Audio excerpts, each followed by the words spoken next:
Hello दोस्तों, स्वागत है आप लोगों का डिप्लोमा वाला पर।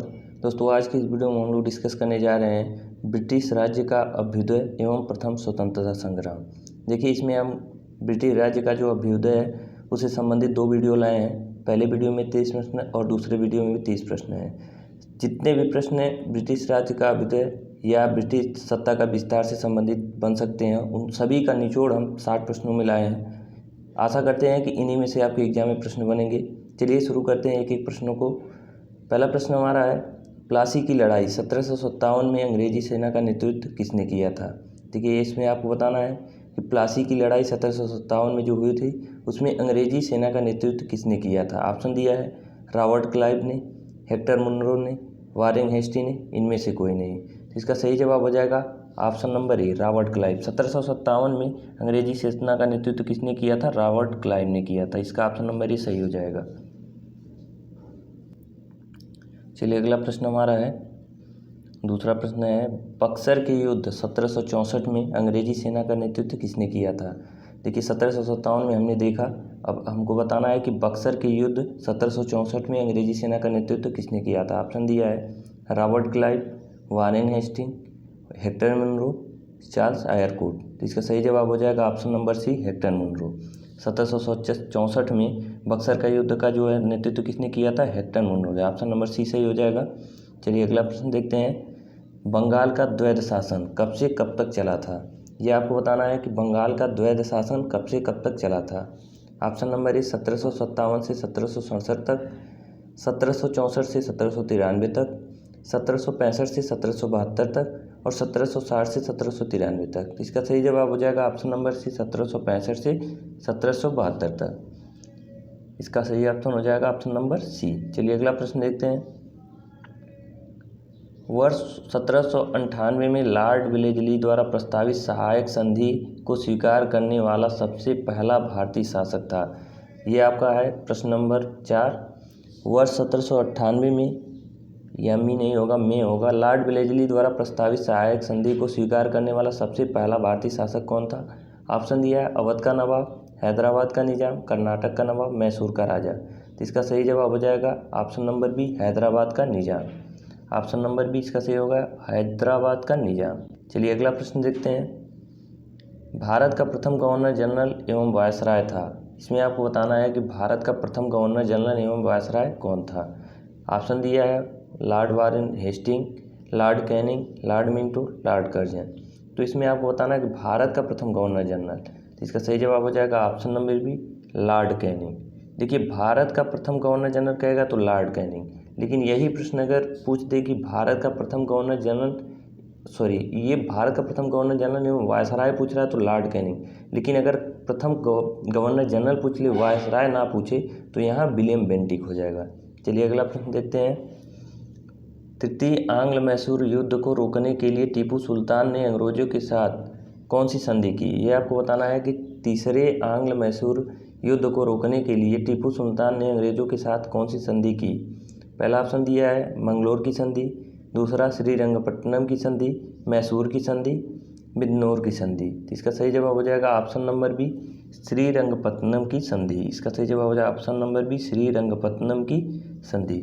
चलिए अगला प्रश्न देखते हैं, हड़प नीति या जब्ती सिद्धांत के द्वारा किसके द्वारा लागू की गई थी। ये आपको बताना कि हड़प नीति या जब्ती सिद्धांत किसके द्वारा लागू की गई थी। ऑप्शन दिया है हेस्टिंग, कैनिंग, विलियम बेंटिक और डलहौजी। तो इसका सही जवाब हो जाएगा ऑप्शन नंबर डी, डलहौजी। देखिए, लॉर्ड डलहौजी का संबंध है हड़प नीति से, ये आप लोग याद रखिएगा।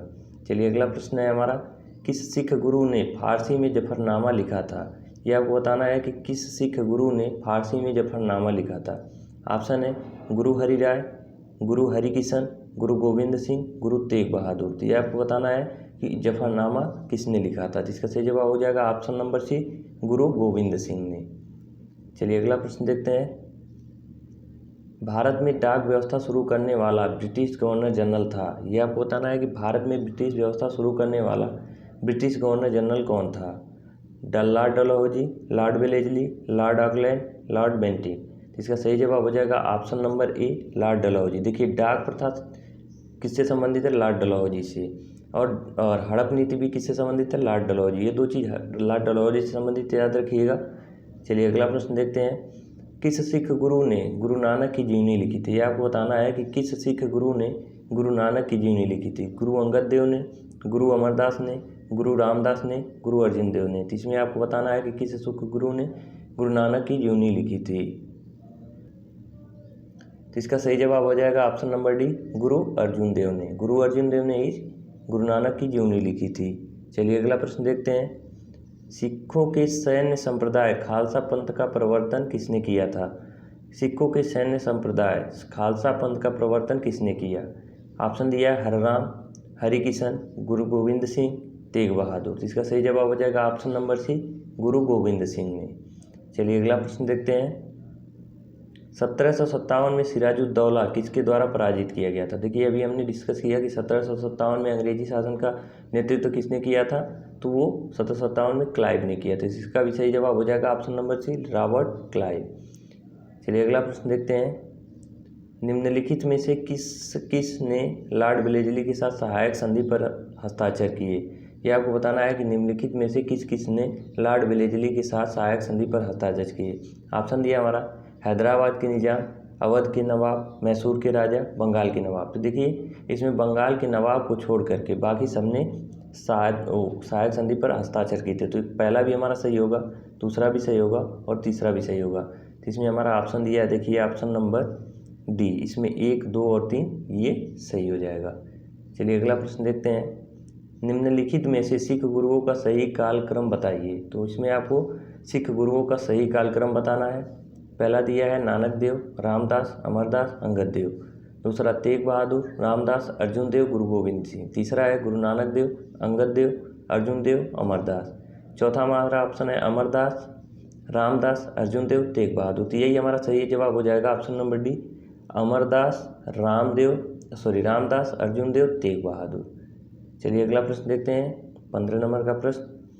सुगौली की संधि 1816 किनके बीच संबंध हुई? ये किनके होगा? सुगौली की संधि 1816 में किनके बीच संपन्न हुई थी? ऑप्शन दिया है ईस्ट इंडिया कंपनी और नेपाल, ईस्ट इंडिया कंपनी और मिथिला, ईस्ट इंडिया कंपनी और अवध का नवाब और नेपाल। तो इसका सही जवाब हो जाएगा option number A, east India company और नेपाल के बीच में सुगौली की संधि हुई थी। चलिए अगला प्रश्न देखते हैं। टीपू सुल्तान की मृत्यु 1799 में कहाँ हुई थी? मैसूर में, कुर्ग में, श्रीरंगपत्तनम में, वांडीवास में। इसका सही जवाब हो जाएगा ऑप्शन नंबर सी, श्रीरंगपत्तनम में। टीपू सुल्तान की मृत्यु कहाँ हुई थी? श्रीरंगपत्तनम में। ये भी देखिए जितने भी प्रश्न हम लाए हैं सब किसी न किसी एग्जाम में पूछे गए हैं, कोई भी ऐसा प्रश्न नहीं है जो किसी एग्जाम में पूछा ना गया हो। चलिए अगला प्रश्न देखते हैं। हड़प नीति के अंतर्गत कौन से भारतीय राज्य कब्जे में किए गए थे? हड़प नीति कौन लाया था? देखिए अभी हमने डिस्कस किया, लॉर्ड डलहौजी ने लाया था। अब इसके अंतर्गत कौन से भारतीय राज्य कब्जे में लिए गए थे? ऑप्शन है झांसी, नागपुर और ट्रावनकोर। दूसरा ऑप्शन है झांसी, नागपुर और सतारा। तीसरा ऑप्शन है झांसी, सतारा और मैसूर। झांसी, मैसूर, सतारा और भावनगर चौथा ऑप्शन था। तो इसका सही जवाब हो जाएगा option number B, Jhansi, Nagpur और सतारा। देखिए ये हमारा हड़प नीति के अंतर्गत कब्जे में लिए गए थे, झांसी, नागपुर व सतारा। चलिए अगला प्रश्न देखते हैं। ठगी प्रथा के उन्मूलन से संबंध गवर्नर जनरल थे। देखिए ठगी प्रथा लाया किसने था? तो वो लाया था लॉर्ड डलहौजी ने, लेकिन इसका खात्मा मतलब उन्मूलन किसने किया था? ऑप्शन दिया है Lord Cornwallis, William Bentinck, Dalhousie, Ripon. तो ये विलियम बेंटिक के प्रयासों से हुई थी। ठगी प्रथा का उन्मूलन किससे संबंधित है? विलियम बेंटिक से। चलिए अगला प्रश्न देखते हैं। वोडेयार कहाँ के शासक थे? देखिए स्पेस दिया है उसमें आपको भरना है। वोडेयार कहाँ के शासक थे? मैसूर रियासत, ट्रावनकोर, विजयनगर, इनमें से कोई नहीं। इसका सही जवाब हो जाएगा ऑप्शन नंबर ए, मैसूर के रियासत के। वोडेयार कहाँ के शासक थे? मैसूर रियासत के। चलिए अगला प्रश्न देखते हैं। टीपू सुल्तान की राजधानी थी। ऑप्शन दिया है श्रीरंगपत्तनम, मैसूर, बेंगलोर, भाग्यनगर। तो इसका सही जवाब हो जाएगा ऑप्शन नंबर ए, श्रीरंगपत्तनम। और टीपू सुल्तान की मृत्यु भी श्रीरंगपत्तनम में ही हुई थी। चलिए अगला प्रश्न देखते हैं। क्लाइव को बंगाल का गवर्नर बनाया गया। ये आपको बताना है कि रॉबर्ट क्लाइव को बंगाल का गवर्नर कब बनाया गया था? 1760 ईस्वी में, 1756, 1757, 1759। तो देखिए रॉबर्ट क्लाइव का जो युद्ध हुआ था सिराजुद्दौला और रॉबर्ट क्लाइव के बीच में, वो कब हुआ था? 1757 में। तो इस युद्ध में विजयी होने के बाद ही रॉबर्ट क्लाइव को बंगाल का गवर्नर बनाया गया था। तो इसका सही जवाब हो जाएगा ऑप्शन नंबर सी 1757 ईस्वी में। चलिए अगला प्रश्न देखते हैं। भारत का प्रथम गवर्नर जनरल था Warren Hasting, Cornwallis, William Bentinck, Lord Canning. तो देखिए अभी हम शुरू में बताए थे कि भारत का प्रथम गवर्नर जनरल वह वायसराय, तो वहाँ पे हमने क्या देखा कि ये लॉर्ड कैनिंग था। लेकिन जब पूछेगा भारत का प्रथम गवर्नर जनरल कौन था तो विलियम बेंटिक। इसका सही जवाब होगा option number C William Bentinck. चलिए अगला प्रश्न देखते हैं। द्वैध शासन नीति को किसने समाप्त किया था? ऑप्शन दिया है Lord Mountbatten, Warren Hasting, Curzon, Lord Ripon. तो ये आपको बताना है कि द्वैध शासन नीति को किसने समाप्त किया था। तो इसका सही जवाब हो जाएगा option number B Warren Hasting ने। द्वैध शासन नीति को वारेन हेस्टिंग ने समाप्त किया था। चलिए अगला प्रश्न देखते हैं। अंग्रेजों का सर्वाधिक विद्रोह नहीं होगा, यहाँ पे विरोध होगा। अंग्रेजों का सर्वाधिक विरोध किसने किया था? राजपूतों ने, मुगलों ने, सिखों ने, मराठों ने। तो इसका सही जवाब हो जाएगा ऑप्शन नंबर डी मराठों ने। अंग्रेजों का सबसे ज़्यादा विरोध किसने किया था? मराठों ने। चलिए अगला प्रश्न देखते हैं। आदि ग्रंथ किसने संकलित किया था?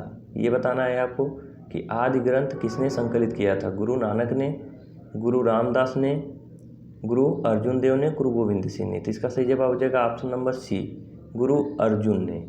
आदि ग्रंथ किसने संकलित किया था? गुरु अर्जुन ने। देखिए ये क्वेश्चन है हमारा, आदि ग्रंथ किसने संकलित किया था? गुरु अर्जुन ने। चलिए अगला प्रश्न देखते हैं। भारत में आधुनिक शिक्षा प्रणाली की नींव किससे पड़ी थी? 1813 के चार्टर अधिनियम से, 1835 के मैकाले मिनट से, 1882 के हंटर आयोग से, 1854 के वुड डिस्पैच से। तो इसका सही जवाब हो जाएगा ऑप्शन नंबर बी 1835 के मैकाले मिनट से। चलिए अगला प्रश्न देखते हैं। प्रशासनिक अव्यवस्था के आधार पर डलहौजी ने किस राज्य को ब्रिटिश साम्राज्य में मिलाया था? प्रशासनिक अव्यवस्था के आधार पर डलहौजी ने किस राज्य को ब्रिटिश साम्राज्य में मिलाया था? अवध, उड़ीसा, बर्मा, संयुक्त प्रांत। तो इसका सही जवाब हो जाएगा ऑप्शन नंबर ए अवध प्रांत को मिलाया था। चलिए अगला प्रश्न देखते हैं। ब्रिटिश सरकार भारतीयों को आधुनिक शिक्षा देना चाहते थे, इसमें उनका क्या उद्देश्य था? ये आपको बताना है कि ब्रिटिश सरकार भारतीयों को आधुनिक शिक्षा देना चाहती थी, इसमें उनका क्या उद्देश्य था? इसका सही जवाब हो जाएगा देखिए ऑप्शन नंबर ए भारत में अपने राजनीतिक सत्ता की नींव को सुदृढ़ करना। इसका सही जवाब हो जाएगा ऑप्शन नंबर ए भारत में अपने राजनीतिक सत्ता की नींव सुदृढ़ करना। चलिए अगला प्रश्न देखते हैं। निम्नलिखित में से ब्रिटिश सरकार का वह गवर्नर जनरल कौन था जिसने भारत में डाक टिकट शुरू किए? देखिए डाक से संबंधित अभी हमने बताया कि ये लॉर्ड डलहौजी था। तो इसका सही जवाब हो जाएगा option number A Lord Dalhousie. चलिए अगला प्रश्न देखते हैं। सती प्रथा का अंत करने तथा ठगी प्रथा को समाप्त करने का श्रेय किसको दिया जाता है? तो सती प्रथा और ठगी प्रथा के बारे में अभी हमने देखा कि ये लॉर्ड विलियम बेंटिक। सती प्रथा का अंत करने तथा ठगी प्रथा को समय किसको जाता है? तो लॉर्ड विलियम बेंटिक। देखिए विलियम बेंटिक की सहायता से ही ठगी प्रथा समाप्त की गई थी और सती प्रथा भी इन्हीं की सहायता से, देखिए राजा राम मोहन राय और विलियम बेंटिक के ही प्रयासों से सती प्रथा को समाप्त किया गया था। ये भी याद रखिएगा। ये हमारा अंतिम प्रश्न 30 हमने देख लिया। अब बाकी अगले वीडियो में हम 30 प्रश्नों का संकलन है और इन 60 प्रश्नों में ही आपका ब्रिटिश सत्ता का विस्तार जो है या ब्रिटिश राज्य का अभ्युदय, इससे संबंधित जो 60 प्रश्न है ये सभी प्रश्नों के निचोड़ है। पूरा चैप्टर इसी में कवर हो जाता है। तो अगर वीडियो आप लोगों को अच्छा लगे तो हमें कमेंट करके जरूर बताएं। वीडियो को लाइक करें। अगर आप हमारे चैनल पर पहली बार हो तो प्लीज़ सब्सक्राइब करें। धन्यवाद।